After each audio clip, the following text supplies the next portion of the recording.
पाकिस्तान की कोशिशें कामयाब, खित्ते में अमन की उम्मीद बरकरार। जंगबंदी खत्म होने से कबल अमरीकी सदर का बड़ा ऐलान, सीज फायर में फिर तोसी कर दी। कहा वज़ीर आज़म शहबाज शरीफ और फील्ड मार्शल ने ईरान पर हमला न करने की दरख्वास्त की है। मुज़ाकरात के इख्तिताम तक जंगबंदी में तोसी कर रहा हूँ। ईरान पर हमले नहीं कर रहे, नाकाबंदी बरकरार रहेगी। ईरान की हुकूमत इस वक्त कमज़ोर और तकसीम है। फौज को हर किस्म की तैयारी की भी हिदायत की है।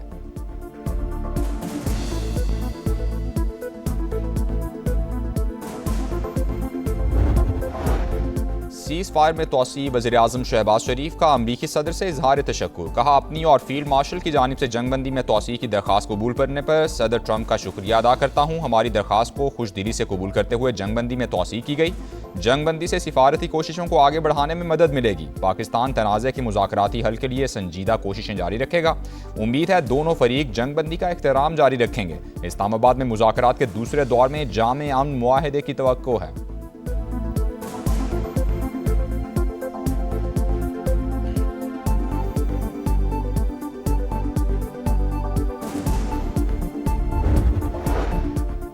मुज़ाकरात के लिए अमरीका को ईरान के जवाब का इंतजार। नायब अमरीकी सदर जेडी वैंस आज पाकिस्तान नहीं आ रहे, वाइट हाउस की तस्दीक। न्यूयॉर्क टाइम्स के मुताबिक ईरान से मुस्बत रद्द-ए-अमल आते ही जेडी वैंस शॉर्ट नोटिस पर पाकिस्तान जा सकते हैं। अमरीकी सदर मुआहदे के लिए पुरुम्मीद। कहा ईरान के साथ तनाज़ा एक बड़ी डील पर ख़त्म होगा। मुज़ाकरात के लिए बेहतरीन पोजीशन में है। मसले के फौजी हल के लिए भी तैयार हैं। ईरान के पास मुआहदे के सिवा कोई और रास्ता नहीं। सोशल मीडिया पर पैगाम में ईरानी जौहरी प्रोग्राम की तबाही का क्रेडिट भी ले लिया। ऑपरेशन मिडनाइट हैमर में जौहरी तनसीबात मलिया मेट करने का दावा। ईरान पर सीज फायर की खिलाफ वर्जी का भी इल्ज़ाम। कहा ईरान ने कई बार जंगबंदी मुआहदे को तोड़ा है। आबनाए हुर्मुज़ की नाकाबंदी बहुत कामयाब रही।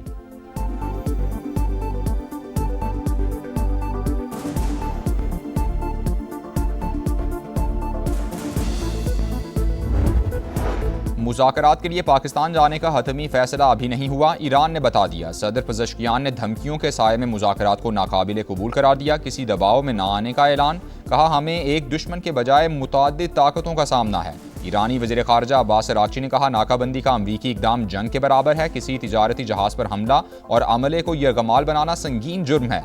ईरान अच्छी तरह जानता है कि पाबंदियों को कैसे बेअसर करना है। तर्जुमान ईरानी वज़ारत ख़ारजा इस्माइल बकाई ने कहा अमरीका की जानिब से मुतज़ाद पैगामात और इक़दामात सामने आ रहे हैं।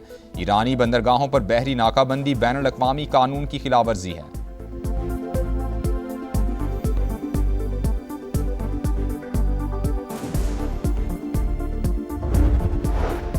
अमरीका नाकाबंदी खत्म करेगा तो इस्लामाबाद मुज़ाकरात में शरीक होंगे। ईरानी मंदूब का रद्द-ए-अमल। अमीर सईद ने कहा कुछ ऐसे इशारे मिले हैं कि अमरीका नाकाबंदी खत्म करने को तैयार है।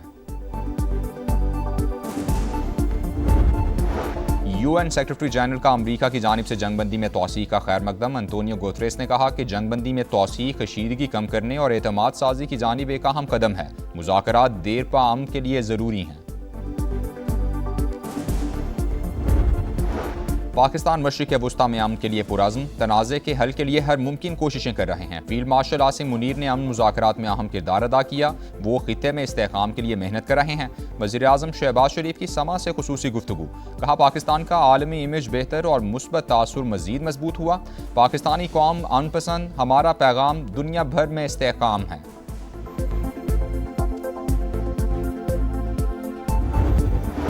अमरीका और ईरान को मुज़ाकरात की मेज़ पर बिठाने का मिशन। नायब वज़ीर आज़म इसहाक डार का सऊदी वज़ीर ख़ारजा से राबता। दोनों रहनुमाओं का पायदार अमन व इस्तेहकाम के लिए मुकालमे की अहमियत पर जोर। नायब वज़ीर आज़म और चीनी सफ़ीर की मुलाकात भी हुई। इलाकाई सूरत हाल का जायज़ा लिया गया।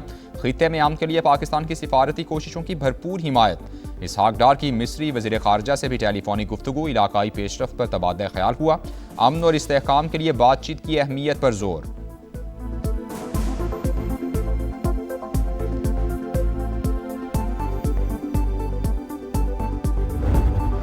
ईरानी पार्लियामेंट की कौमी सलामती कमेटी ने आबनाए हुर्मुज़ पर कंट्रोल के लिए कानून मंजूर कर लिया। ईरानी मीडिया के मुताबिक आबनाए हुर्मुज़ से गुजरने वाले बहरी जहाज़ों से फीस ली जाएगी। कानून के तहत ईरान को हक होगा वो हिफाजती खिदमात के नाम पर जहाज़ों से टैक्स वसूल करे। ईरान मुखालिफ ममालिक के बहरी जहाज़ों पर सख्त पाबंदियाँ आयद की जाएंगी।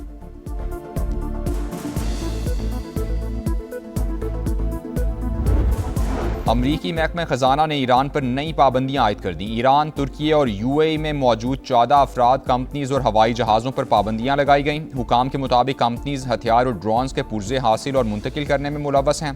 यूरोपी वज़राए खारजा का ईरान के खिलाफ पाबंदियों में तोसी पर इत्तेफाक। सरबराह खारजा उमूर ने कहा समंदरी आज़ादी पर समझौता नहीं कर सकते।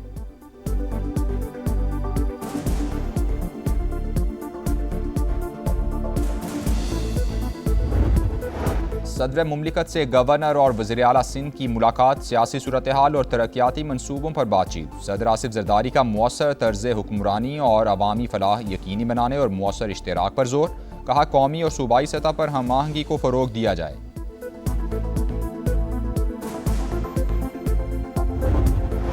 महमूद अचकजई और PTI क़यादत में दूरियां। अपोजिशन लीडर अहम फैसलों पर एतमाद में ना लेने पर नाराज।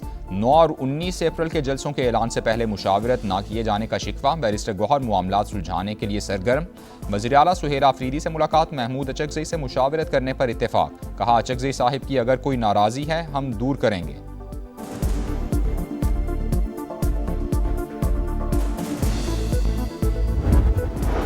कराची में लुटेरों ने पंजाब की मेहनत कश की जान ले ली। गुलिस्तान जौहर में डकैती मुज़ाहमत पर 3 बच्चों का बाप कत्ल। मुसल्लह अफराद ने लूट मार के दौरान गोली मार दी। मुजफ्फरगढ़ का रिहायशी असलम 15 रोज़ कबल रोज़गार की तलाश में कराची आया था।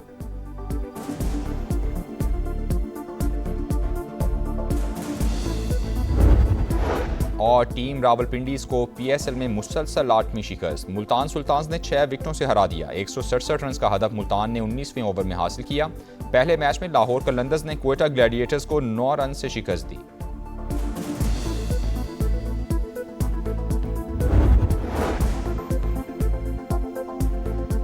हेडलाइंस आपने जानी। अभी आपको अपडेट करेंगे। जेहलूम में CCD की जानिब से कार्रवाई की गई है। 10 मुल्जिमान को गिरफ्तार कर लिया गया है। CCD की जानिब से कार्रवाई में 10 मुल्जिमान को गिरफ्तार कर लिया गया है। समा के नुमाइंदे आमिर कियानी हमारे साथ मौजूद हैं, उनसे मजीद तफसीलात देंगे। जी आमिर। जी बिल्कुल ऐसा ही है कि जेल में CCD की टीम ने बड़ी कार्रवाई करते हुए असले समेत 10 मुल्जमान को गिरफ्तार किया है। तर्जमान के मुताबिक मुल्जमान के कब्जे से 3 जदीद राइफलें, 2 पिस्टल और 3 गाड़ियां बरामद की हैं। और हैरानकुन इंकशाफ यह भी सामने आया कि 4 जो मुल्जमान है ये खास अदारों की वर्दियां पहने हुए थे। तर्जमान का यह भी कहना है कि गिरफ्तार मुल्जमान टाला कल्चर और असले की सरेआम नुमाइश में मुलव्वस है, जिससे शहरियों में खौफ खराज फैल रहा था। तमाम मुल्जमान को थाने मुंतकिल करके कार्रवाई का बाकायदा आगाज कर दिया है। ठीक, बहुत शुक्रिया आमिर। में पॉजिटिव चीज़ें देखनी चाहिए, अच्छी चीज़ें देखनी चाहिए, और अच्छी चीज़ यही हुई है कि अमरीकी सदर ने जंगबंदी में तोसी का फ़ैसला किया है। वज़ीर आज़म मियाँ शहबाज शरीफ और फील्ड मार्शल की दरख्वास्त पर उन्होंने ये फ़ैसला किया है। डोनाल्ड ट्रंप की जानिब से कहा गया कि पाकिस्तानी क़यादत ने हमसे कहा कि ईरान पर हमला ना करें, जंगबंदी में तोसी ईरान की मुत्तफ़िक़ा तजवीज़ आने तक जारी रहेगी। तो मौज़म $1 मिलियन क्वेश्चन यही है कि अब देखना ये होगा कि ईरान का इसके ऊपर क्या मौक़िफ़। मैं तो इससे बढ़कर सवाल ये करना चाहूँगा कि आया इसे सीज़ फायर कहा जा भी सकता है या नहीं। एक तरफ अगर सीज़ फायर जंग के हवाले से कहा जा रहा है, दूसरी तरफ इस तरह की कार्रवाइयाँ की जानी जो कि इंटरनेशनल वाटर्स में अगर ये कार्रवाइयाँ होना शुरू हो गई, बिल्कुल यकीनी तौर पर सीज़ फायर एक तरफ बात करना और दूसरी तरफ ये बात करना कि या इस तरह के इक़दाम करना जो कि ईरानी मुसलसल ये बात भी कर रहे हैं कि अमरीकी जो रहनुमा हैं वो गुफ्तगू कुछ और कर रहे हैं, लेकिन उनके इक़दाम जो हैं वो उससे बिल्कुल बरक्स होते हैं। तो ये एक और उसकी एक मिसाल कहा जा सकता है कि एक तरफ आप सीज़ फायर की बात कर रहे हैं, टेबल टॉक की बात कर रहे हैं, लेकिन दूसरी तरफ आप इस तरह के इक़दाम करें कि आप ब्लॉकेट करें और आप जो है इंटरनेशनल वाटर्स में जो उनकी जो ऑयल टैंकर हैं उनको अगर पकड़ा जाएगा तो यकीनी तौर पर सीज़ फायर पर भी क्वेश्चन आ जाएगा। बिल्कुल, और गुफ्तगू का सिलसिला आगे बढ़ाते हैं। असफर इमाम साहब हमारे साथ मौजूद हैं ट्रांसमिशन के इस हिस्से में। असफर साहब वेलकम। आपको करते हुए सवाल यही है कि ये ताज़ा जो अब हम डेवलपमेंट देख रहे हैं कि अमरीकी फ़ौज ने कार्रवाई का दायरा मशरिक़ वुस्ता तक बढ़ा दिया है। एक ऑयल टैंकर है ईरान से सिंगापुर जा रहा था, उसको भी कब्ज़े में ले लिया है। तो क्या आप समझते हैं कि एक तरफ सीज़ फायर की बातें हो रही हैं और दूसरी तरफ ईरान को इश्तियाल दिलाने की भी कोशिश की जा रही है? देखिए, इसमें जब अमेरिका ने इलाके की खास ईरान के बंदरगाहों की नाकाबंदी की तो उसको जो नताइज मिले वो बड़े हौसला अफजा थे उनके नुक्ता नज़र से, और उससे ईरान पर काफ़ी दबाव तो पड़ा। आपने देखा कि ईरान ने इसी वजह से सबसे अहम सर मुतालबा ये रखा है कि नाकाबंदी ख़त्म की जाए, क्योंकि ईरान की जब बरामदात रुकेंगी तो जाहिर है उसकी आमदन में रुकावट पैदा, तेल की पैदावार भी जाहिर है पहले ही से बहरान का शिकार मईशत और ज़्यादा बहरान का शिकार होगी, और उसके लिए उनको ज़रूरी है कि बातचीत में कोई रास्ता निकाला जाए। इसलिए फहरिस्त हम देखते हैं कि ईरान का मुतालबा यही है कि उनकी नाकाबंदी ख़त्म की जाए। अब इस नाकाबंदी के मौसर होने की वजह से अमेरिका जो है इसका दायरा और बढ़ा रहा है और ईरान की बंदरगाह से जाने वाले हर जहाज को उसने रोकने का ऐलान किया है। अगर वो उसे आबनाए हरमुज़ के करीब नहीं रोक सका तो कहीं दूर भी अगर वो गए हैं तो उसे रोका जाएगा। इस तरह आलमी मार्केट में ईरानी तेल को किसी तरह से पहुंचने नहीं दिया जाएगा।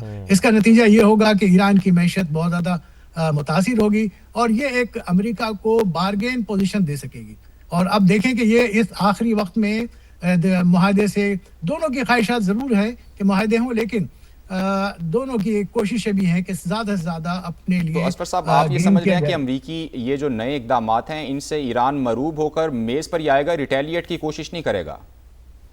देखें, अभी तक तो ईरान की जो कोशिशें हैं, जो नज़र आ रहा है कि जो उनके मुज़ाकरात कार हैं वो चाहते हैं कि मुज़ाकरात हो, लेकिन बहरहाल जिस अंदाज के बड़े पैमाने पे कत्ल गारतगिरी की गई है, वहाँ पे बॉम्बिंग की गई है, 1 लाख से ज़ायद इमारतों को तबाह कर दिया गया है। ज़ाहिर है गुस्सा तो अमरीकी वहाँ पे ईरानी अवाम के अंदर मौजूद है और उसमें इंतहा पसंद अनासिर वो किसी सूरत नहीं चाहेंगे कि उसका बदला लिए बगैर मामलात को ठंडा होने दिया जाए।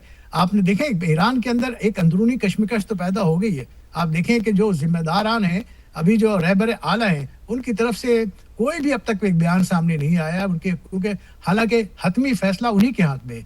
अब देखें कि वजीर खारजा के बजाय अब उनके तर्जुमान की तरफ से बयान आया है, तो जो ये इस बात की गमाजी कर रहा है कि वहाँ पे हुकूमती सतह पर काफ़ी मसाइल हैं और एक कोई फैसला करने वाली कुव्वत जो है वो बहुत ज़्यादा हावी जो है वो अभी जो उसमें उनके दरमियान एक कश्मकश भी जारी है। ये ख़तरनाक पोजीशन है। खुद अमेरिका और इसके इत्तेहादी इसराइल को भी समझना चाहिए थी कि जिस तरह से उन्होंने तमाम क़यादत को ख़त्म किया है कि जो लोग बात कर सकते थे, जो लोग इत्तेदाल पसंद थे, वो उनके जगह पे अगर कोई दूसरा आएगा तो वो उससे भी ज़्यादा इंतहा पसंद होगा